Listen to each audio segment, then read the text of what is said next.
बिहार विधानमंडल का यह मानसून सत्र न केवल एक संवैधानिक प्रक्रिया का हिस्सा है, बल्कि ये 17वीं विधानसभा के कार्यकाल की निर्णायक परिणति के रूप में भी देखा जा रहा है। चुनावी समर के ठीक पहले हो रहे इस सत्र को राजनीतिक, सामाजिक और आर्थिक दृष्टि से काफी अहम माना जा रहा है।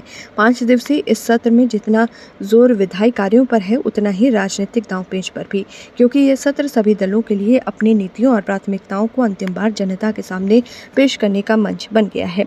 सत्र के पहले ही दिन लगभग 50,000 करोड़ रुपए का अनुपूरक बजट प्रस्तुत कर सरकार ने संकेत दे दिया कि वो आर्थिक मोर्चे पर अपनी योजनाओं को गति देने के मूड में है।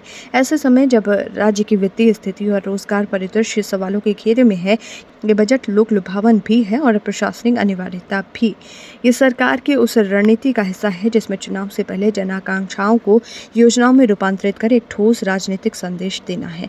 विधानसभा और विधान परिषद में कुल 12 विधेयक लाने की तैयारी है, जिनमें से 4 मूल और 8 संशोधित विधेयक हैं।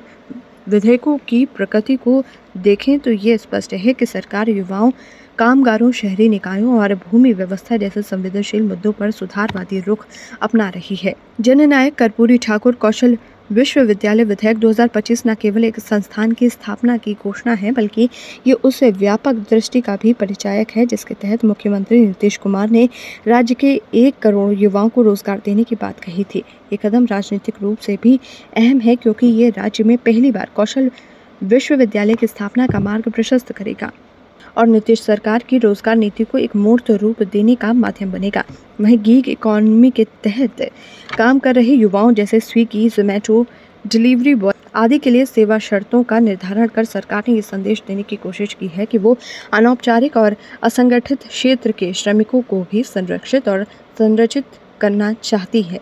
इस वर्ग के लिए विधायी पहल अपने आप में एक सामाजिक सुरक्षा और आर्थिक गरिमा की दिशा में महत्वपूर्ण कदम है।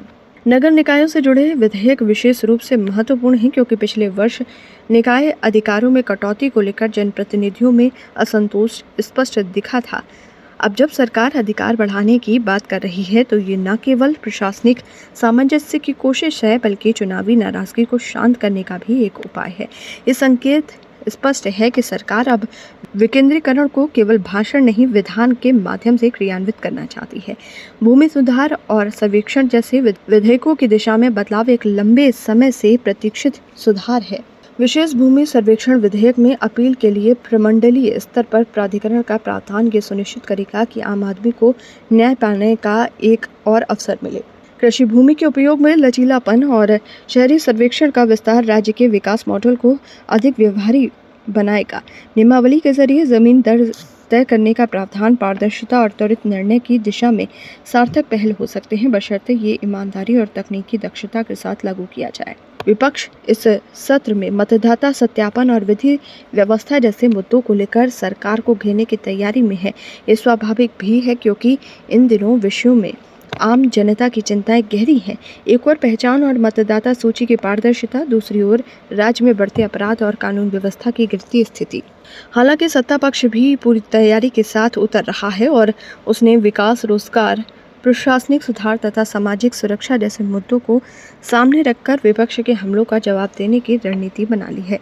कुल मिलाकर ये सत्र न केवल विधायी प्रक्रिया की दृष्टि से, बल्कि राजनीतिक रणनीतियों, सामाजिक सरोकारों और प्रशासनिक सुधारों के नजरिए से भी अत्यंत महत्वपूर्ण है।